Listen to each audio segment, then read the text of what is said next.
as of July 19th, which is up 9% from the previous week. However, the majority of infections right now are still among the unvaccinated. As far as schools go, the CDC is urging all school students and staff to wear masks when classes resume this fall, as the number of weekly COVID cases in children continues to increase. Erie Waterworks has issued a boil water advisory for parts of Harbor Creek Township. Officials with the waterworks say it's because of a water main break on Cooper Road. That break caused the water pressure to go down east of Shannon Road. Crews with the Erie Waterworks are repairing the break. Leaders say there's no evidence of any contamination in the water system. However, low water pressure does make contamination possible. So the Erie Waterworks is asking customers to boil water for a minute before drinking, making food, making ice, or brushing your teeth. The advisory is expected to stay in place until Thursday or later if necessary.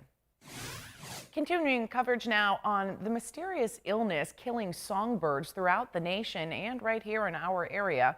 Experts still haven't found the cause of the illness causing songbirds like blue jays and marlins to have eye infections and neurological problems like tremors, often causing death.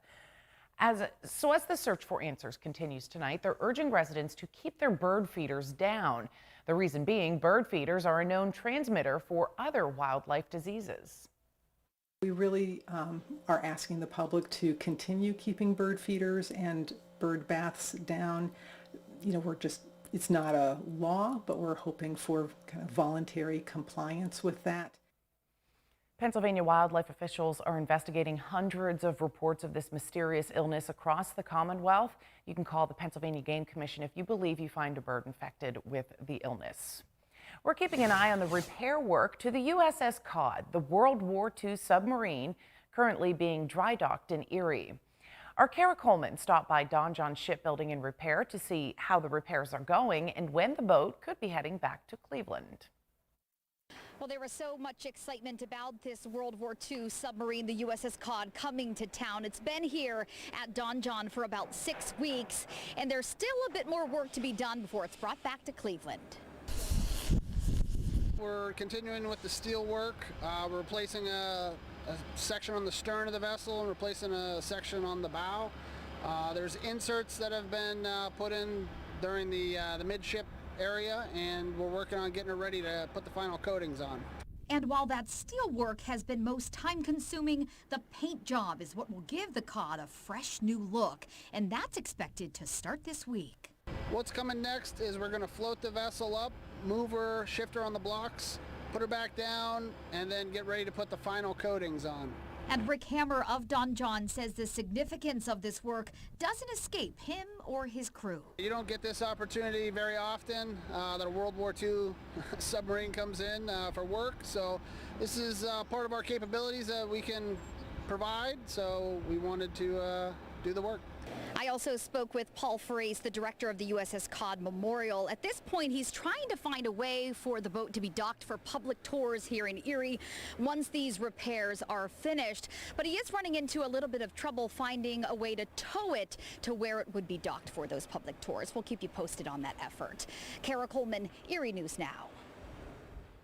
Pretty impressive stuff. A new alliance is putting Erie at the forefront of bringing high-speed rail services throughout the country.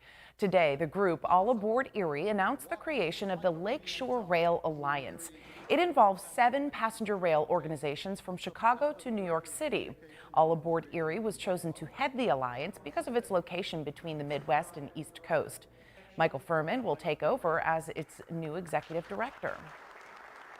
We build a rail line from coast to coast, yet we have probably one of the worst passenger train services. We need to change that. It makes good business, makes good environmental business sense, and the time is now. Furman previously served as director of Destination Erie. Local nonprofits hit hard by the pandemic will soon get a huge financial boost thanks to the community. The Erie Community Foundation announced its plans for the 11th annual Erie Gives Day. The fundraising event allows the community to donate to their favorite nonprofits in the area. Since its inception back in 2010, Erie Gives has raised more than $26 million. This year, the Community Foundation has teamed up with Country Fair. Every 2 cents a gallon spent on gasoline that day will go towards Erie Gives. We're very honored every year by the generosity of the Erie community. Nonprofits are still struggling from the ravages of COVID-19, as many of us are. And so this event really is an opportunity to support our nonprofits and help our donors connect to the causes that they really care about.